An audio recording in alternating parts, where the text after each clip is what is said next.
Please welcome Erica Chidi Cohen. Hi, everybody. Also, just so amazing to go on after MJ. I'm a huge Pose and Ballroom fan, so she's so incredible. My name's Erica Chidi Cohen. I am the CEO and co-founder of LOOM.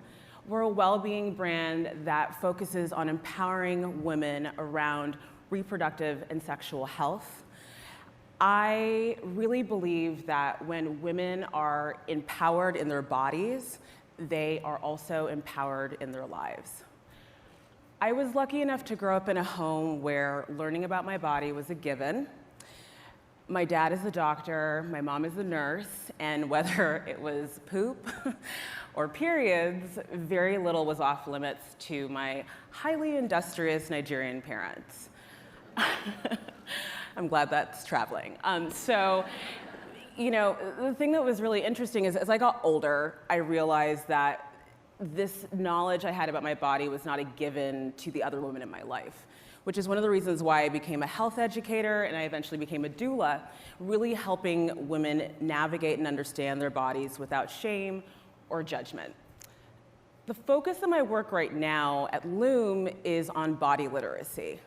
It's a term that was developed by a Canadian midwife and period advocate named Laura Werschler, and simply put, body literacy means having a baseline understanding of how your body functions on a reproductive level and being able to make empowered decisions based on that information. But here's the thing, you can be body literate as all get out. Does anyone say all get out anymore? I'm saying it. You can be body literate to the max, but the thing that typically doesn't change and actually makes your life a lot harder is work. And the reason for that is because the corporate workplace was created by men for men. Very little consideration was given to the physical and the emotional needs that women have and what we would really actually need to feel like we could thrive and be successful at work. So think about this. And I'm sure people sitting here today might even feel or have had some of the experiences I'm going to mention. So have you ever been at work and had the worst period cramps ever? Okay, ever. And then you just pounded enough Motrin to get through the day. Or you were on your second or third round of IVF, shooting up tons of hormones, trying to conceive, but literally could not conceive of taking a personal day to recalibrate. Maybe pregnant, first couple of weeks, super excited, but really nervous, and can't talk to anyone about it because you're scared of losing your job. Or just recently had a miscarriage or an abortion and just had to head right back to work, head down, again, being unable to talk about it. Millions of us have had to disconnect from our bodies and just focus at work in order to get to inbox zero and prioritize productivity. But the question I really want everyone to think about is at what cost? Most of us end up feeling super burnt out, not productive at all, and needing to take more time off of work. I'm here today to say that we need to construct a work culture that actually encourages women to tune into their bodies and tune into their intuition, and really cultivate a culture that celebrates self-care and creates a process that allows people to integrate and feel like they can be their whole selves at work, particularly women.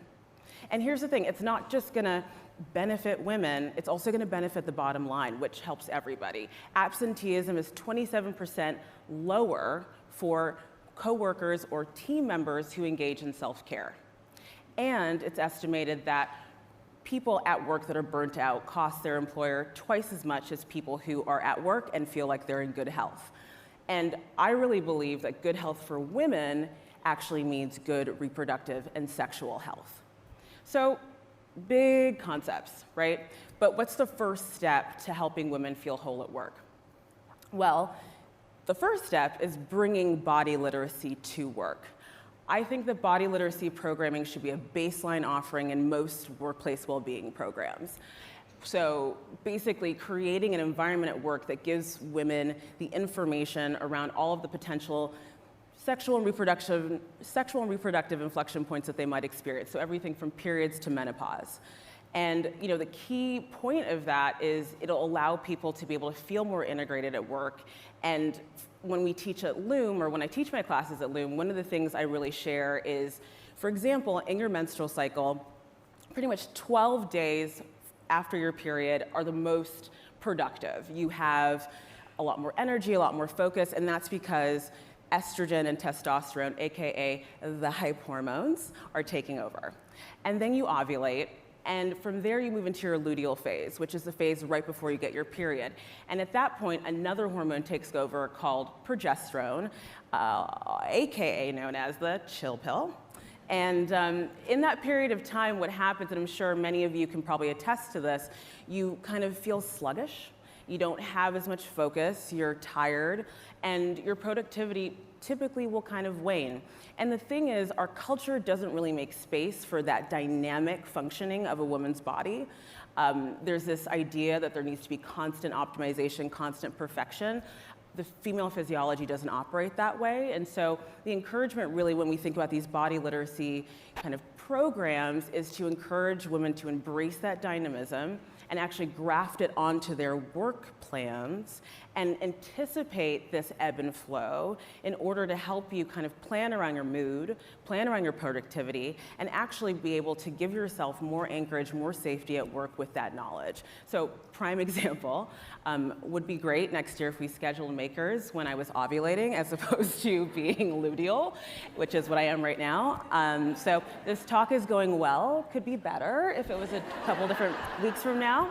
And so yeah, that's one of the ways we can see it functioning. But on a micro level, on a personal level, really scheduling important meetings, scheduling big trips that are work-related around the more optimal times in your cycle, which I just feel should be baseline information that women have to help them succeed at work.